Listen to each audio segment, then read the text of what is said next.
Capítulo 14. Como si quisiera premiarlo por su decisión, el redactor dijo: aquel artículo sobre Edipo estaba muy bien escrito. El hijo le dio la pluma y añadió: hay ideas que son como un atentado. El elogio que le hizo el redactor le había complacido, pero la metáfora utilizada por el hijo le pareció exagerada y fuera de lugar. Dijo: lamentablemente, ese atentado solo me afectó a mí.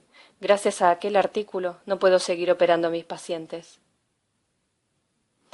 La frase sonaba fría y casi hostil. Probablemente para eliminar esa pequeña disonancia, el redactor dijo, y sonaba como si pidiera disculpas: pero su artículo le sirvió de ayuda a mucha gente. Las palabras ayudar a la gente no le sugerían a Tomás desde la infancia más que una sola actividad: la medicina. ¿Que un artículo ayuda a la gente? ¿De qué quieren convencerle esos dos? Han reducido su vida a una pequeña idea sobre Edipo y quizás a algo aún menor, a un no primitivo que le había espetado a la cara al régimen. Dijo, y su voz seguía sonando con la misma frialdad, aunque ni siquiera lo notaba: ignoro que aquel artículo haya ayudado a alguien, pero como cirujano le he salvado la vida a algunas personas. Hubo otro momento de silencio. Lo interrumpió el hijo. Las ideas también pueden salvarle la vida a la gente. Tomás veía en la cara de su hijo su propia boca y pensaba: es curioso ver tartamudear a la propia boca. En aquel artículo había una cosa magnífica, continuó el hijo, y se notaba que le costaba hablar: el rechazo a los compromisos. Ese sentido que ya estamos perdiendo para distinguir el bien del mal. Nosotros ya no sabemos qué es sentirse culpable. Los comunistas tienen la excusa de que Stalin los engañó.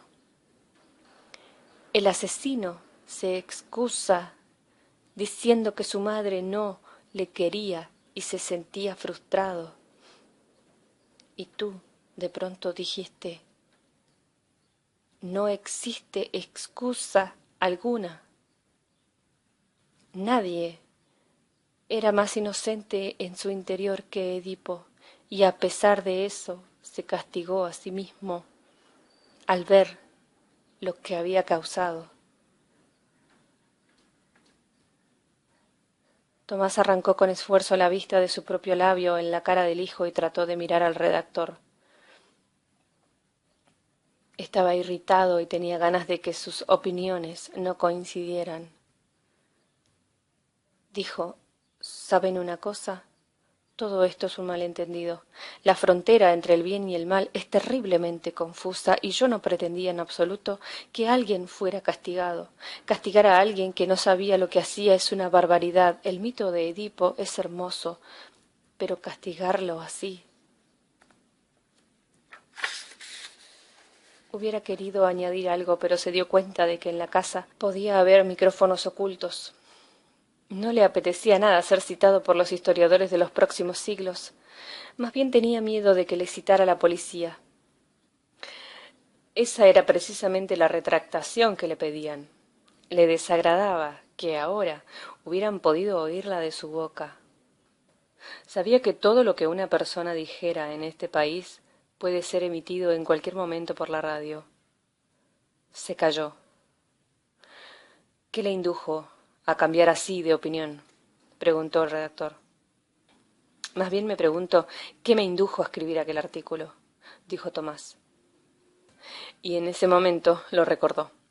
Ella había atracado junto a su cama como un niño enviado en un cesto río abajo. Sí, por eso cogió aquel libro.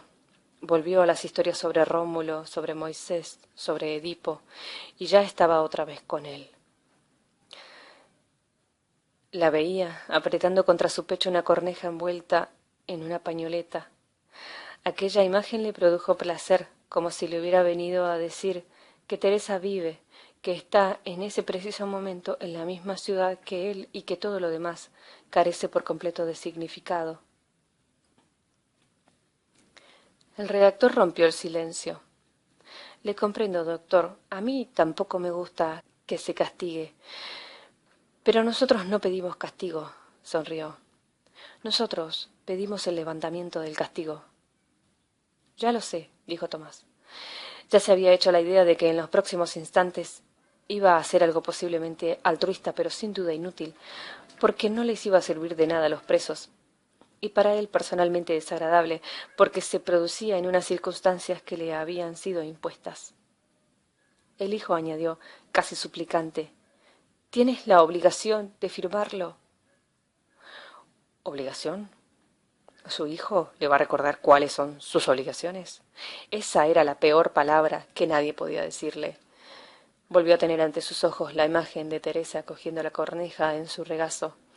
Recordó que ayer le había molestado un social en el bar. Le vuelven a temblar las manos. Ha envejecido. Ella es lo único que le importa. Ella, nacida de 6 casualidades, ella, que floreció del lumbago del médico jefe, ella, que está al otro lado de todos los Esmusein, ella es lo único que le importa. ¿Por qué sigue pensando si debe firmar o no? No existe más que un solo criterio para todas sus decisiones. No debe hacer nada que pueda perjudicarla. Tomás no puede salvar a los presos políticos, pero puede hacer feliz a Teresa. No sabe hacer ni eso, pero si firma la petición lo más seguro es que los sociales irán a visitarla aún con mayor frecuencia y que las manos le temblarán aún más. Dijo, es mucho más importante desenterrar a una corneja que mandarle una petición al presidente. Sabía que la frase era incomprensible, pero precisamente por eso le gustaba aún más. Experimentaba una especie de repentina e inesperada embriaguez. Era la misma negra embriaguez de cuando, tiempo atrás, le comunicó a su mujer que ya no quería verla más, ni a ella ni a su hijo. Era la misma negra embriaguez de cuando echó al buzón la carta en la que renunciaba para siempre a la profesión médica. No tenía la seguridad de estar actuando correctamente, pero tenía la seguridad de estar actuando tal como quería actuar. Dijo, no se ofendan ustedes, no voy a firmar. Capítulo 15. A los pocos días ya podía leer artículos sobre la petición en todos los periódicos. Por supuesto no decían que se trataba de una amable solicitud que intercedía por los presos políticos y solicitaba su liberación. Ninguno de los periódicos citó ni una sola frase de aquel breve texto. En lugar de eso hablaban extensa, confusa y amenazadoramente de una especie de manifiesto contra el Estado que pretendía convertirse en la base de una nueva lucha contra el socialismo. Nombraban a los que habían firmado el texto y acompañaban los nombres de calumnias y ataques que le pusieron a Tomás la piel de gallina. Claro, era previsible. En aquella época cualquier acción pública, reunión, petición, manifestación callejera, que no estuviera organizada por el Partido Comunista era considerada automáticamente ilegal y significaba un peligro para quienes participaban en ella. Eso lo sabían todos, pero quizá por eso le fastidiaba aún más no haber firmado la petición. ¿Y por qué no la había firmado? Ya ni siquiera es capaz de recordar exactamente los motivos de su decisión. Y vuelvo a verlo tal como apareció ante mí no bien empezaba la novela. Está de pie, junto a la ventana, y mira a través del patio, la pared del edificio de enfrente. Esa es la imagen de la que nació. Como dije ya, los personajes no nacen como los seres humanos del cuerpo de su madre, sino de una situación, una frase, una metáfora en la que está depositada como dentro de una nuez, una posibilidad humana fundamental que el autor cree que nadie ha descubierto aún o sobre la que nadie ha dicho aún nada esencial. ¿Acaso no es cierto que el autor no puede hablar más que de sí mismo? Mirar con impotencia el patio y no saber qué hacer, oír el terco sonido de las propias tripas en el momento de la emoción amorosa, traicionar y no ser capaz de detenerse en el hermoso camino de la traición. levantar el puño entre el gentío de la gran marcha, hacer exhibición de ingenio ante los micrófonos secretos de la policía. Todas esas situaciones las he conocido y las he vivido yo mismo, sin embargo de ninguna de ellas surgió un personaje como el que soy yo, con mi curriculum vitae. Los personajes de mi novela son mis propias posibilidades que no se realizaron. Por eso les quiero por igual a todos, y todos me producen el mismo pánico. Cada uno de ellos ha atravesado una frontera por cuyas proximidades no hice más que pasar. Es precisamente esa frontera, la frontera tras la cual termina mi yo, la que me atrae. Es más allá de ella donde empieza el secreto por el que se interroga la novela. Una novela no es una confesión del autor, sino una investigación sobre lo que es la vida humana dentro de la trampa en que se ha convertido el mundo. Pero basta. Volvamos a Tomás. Está solo en casa y mira a través del patio la sucia pared del edificio de enfrente. Extraña a aquel hombre alto de la barba larga, a sus amigos, a los que no conoce y entre los cuales no se cuenta. Se siente como si hubiera encontrado en el andén a una hermosa desconocida y antes de haber podido dirigirle la palabra, ella hubiera subido al coche-cama en dirección de Estambul o Lisboa. Trató de recapacitar sobre lo que hubiera sido correcto hacer, aunque procuraba dejar de lado todo lo que tenía que ver con los sentimientos, la admiración que sentía por el redactor o la irritación que le producía el hijo. No estaba seguro todavía de si debía haber firmado el texto que le presentaron. ¿Es correcto levantar la voz cuando a uno lo acallan? Sí. Pero por otra parte, ¿por qué le habían dedicado tanto espacio los periódicos a aquella petición? La prensa, totalmente manipulada por el Estado, podía haber mantenido un silencio absoluto sobre el asunto y nadie se hubiera enterado. Si había hablado de la petición era porque les había hecho el juego a los que gobernaban el país.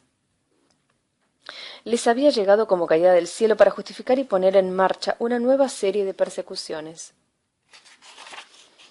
¿Qué era entonces lo correcto, firmar o no firmar? La pregunta puede formularse también del siguiente modo: ¿es mejor gritar y acelerar así la propia muerte? ¿O callar y lograr así una muerte más lenta? ¿Puede haber alguna respuesta para estas preguntas? Y se le vuelve a ocurrir una idea que ya conocemos. La vida humana acontece solo una vez, y por eso nunca podremos averiguar cuáles de nuestras decisiones fueron correctas y cuáles fueron incorrectas. En la situación dada solo hemos podido decidir una vez y no nos ha sido dada una segunda, una tercera, una cuarta vida para comparar las distintas decisiones. Con la historia sucede algo semejante a lo que ocurre con la vida. La historia de los chicos es solo una. Un día concluirá, igual que la vida de Tomás, y nunca podrá ya repetirse por segunda vez. En 1618 los estados checos le plantaron cara a la situación. Decidieron defender sus libertades religiosas, se enfadaron con el emperador que residía en Viena y tiraron por la ventana del castillo de Praga a 2 de sus altos funcionarios. Así empezó la guerra de los 30 años que condujo a la casi completa destrucción de la nación checa. ¿Debieron haber tenido los checos en aquella ocasión más prudencia que arrojo? La respuesta parece sencilla, pero no lo es. 300 años más tarde, en 1938, tras la conferencia de Múnich, el mundo decidió sacrificar su país a Hitler. ¿Debieron haber intentado luchar por su propia cuenta contra una fuerza 8 veces superior? A diferencia de 1618, aquella vez tuvieron más prudencia que arrojo. Con su capitulación empezó la Segunda Guerra Mundial, que condujo a la pérdida definitiva de la libertad de la nación por muchos decenios o siglos. ¿Debieron haber tenido entonces más arrojo que prudencia? ¿Qué debían haber hecho? Si la historia de Bohemia pudiera repetirse, sería sin duda bueno intentar la otra eventualidad y comparar después los resultados. Sin un experimento de este tipo, todas las reflexiones no son más que un juego de hipótesis. Einmal ist keinmal. Lo que solo ocurre una vez es como si no hubiera ocurrido. La historia de los chicos no se repetirá por segunda vez, la de Europa tampoco. La historia de los chicos y la de Europa son dos bocetos dibujados por la fatal inexperiencia de la humanidad. La historia es igual de leve que una vida humana singular, insoportablemente leve, leve como una pluma, como el polvo que flota, como aquello que mañana ya no existirá. Tomás se acordó una vez más, con cierta nostalgia, casi con amor, del alto y encorvado redactor. Aquel hombre actuaba como si la historia no fuese solo un boceto, sino un cuadro terminado. Actuaba como si todo lo que hacía tuviera que repetirse incontables veces en un eterno retorno, y como si estuviera seguro de que nunca dudaría de lo que había hecho. Estaba convencido de que tenía razón, y no creía que eso fuera un síntoma de limitación mental, sino un signo de virtud. Aquel hombre vivía en una historia distinta de la de Tomás, en una historia que no era un boceto, o que no sabía que lo era.